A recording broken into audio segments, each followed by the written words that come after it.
Silakan Kang Deddy. Baik, Bismillahirrahmanirrahim. Assalamualaikum warahmatullahi wabarakatuh.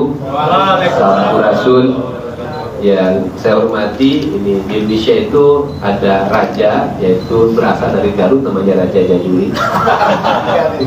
Terima kasih hadir di sini Pak Ketua DPD PSI Jawa Barat, semua jajaran pengurus.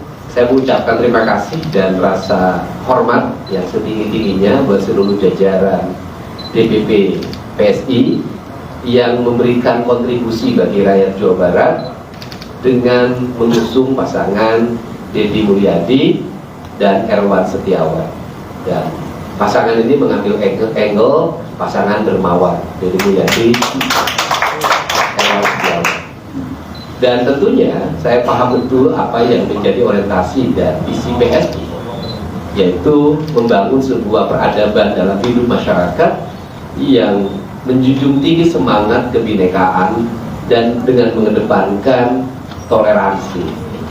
Toleransi isinya adalah menghormati orang dari sisi hak terhadap agama, menghormati orang dari sisi hak untuk berbicara, berserikat, berkumpul, dan yang tidak lebih penting dan yang paling esensi adalah menghormati orang untuk mendapat hak hidup damai dan sejahtera. Karena tidak akan pernah ada kerukunan, tidak akan pernah ada kebinekaan tanpa ada kesejahteraan. Maka seluruh orientasi kesejahteraan itu berangkat dari akar kebinekaan, bukan hanya terbatas pada simbol-simbol kebinekaan. Simbol-simbol kebinekaan itu penting, tetapi substantif dari kebinekaan itu jauh lebih penting. Substansi dari kebinekaan adalah disiapkannya ruang-ruang bineka. Ruang bineka itu disebutnya keanekaragaman. Dalam ilmu biologi itu ada keanekaragaman hayati dan keanekaragaman nabati. Keanekaragaman hewani yang disebutnya ekosistem kehidupan.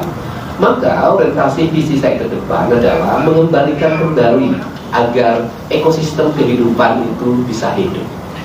Bagaimana ekosistem air itu hidup, bagaimana ekosistem gunung itu hidup, bagaimana ekosistem sawah itu hidup, bagaimana ekosistem laut itu hidup. Karena dengan kehidupan yang setara dari seluruh ekosistem itu akan tercipta harmoni. Harmoni dalam perspektif ideologi yang dulu dianggap sangat tradisi dan sangat leluhur dalam kaidah Sunda adalah perspektif yang disebut dengan silih asa, silih asi, silih asu. Kemudian dalam perspektif yang berikutnya itulah ideologi Siliwangi. Ideologi Siliwangi adalah ideologi yang menjaga keutuhan negara dengan menjaga keutuhan kehidupan. Bukan hanya kehidupan kultur manusia, tetapi kehidupan kultur hewani, nabati. Ini penting yang dilupakan oleh kita. Karena berangkat dari kultur hewani dan nabati akan tercipta ekosistem kehidupan yang saling menghidupi, bukan saling membunuh, bukan saling menjegal, bukan saling menghancurkan, tetapi saling menghidupkan. Dan esensi dari semua itu akan bermuara pada satu titik. Dalam kaidahnya Abah, itu ada Kiai besar di Jawa Barat, Abah Anom, itu akan titik pada satu titik la ilaha illallah. Dan titik la ilaha illallah itu akan tersublimasi dalam spirit hidup itu berkeadilan sosial bagi seluruh rakyat Indonesia. Dalam keadilan itu adalah spirit ketuhanan, spirit la ilaha illallah.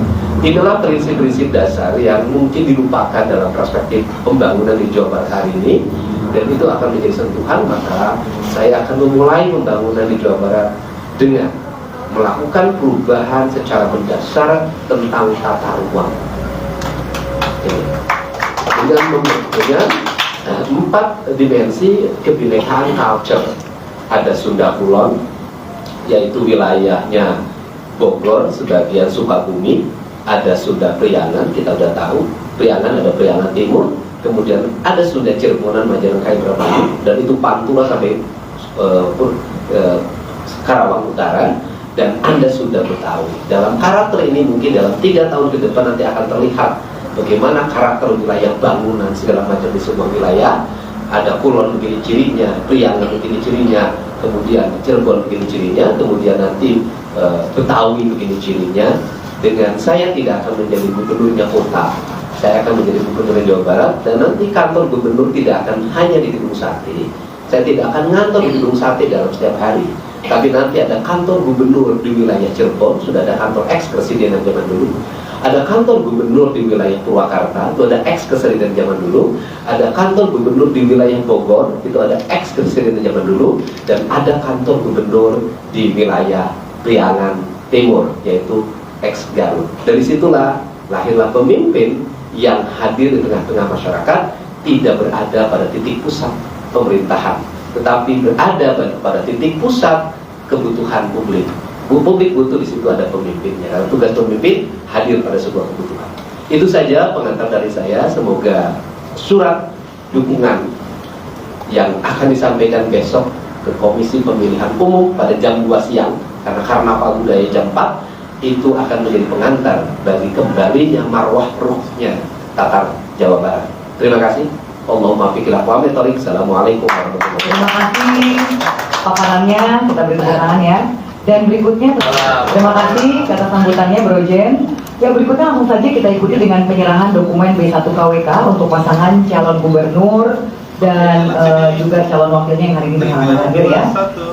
Silakan teman-teman media untuk kepentingan foto dan gambarnya. Ini saya sudah dikasih SIM B1, berarti berhak untuk mengendarai truk. Sama ya B1. Yuk, kasih. Download Tribun X sekarang, menghadirkan lokal menjadi Indonesia.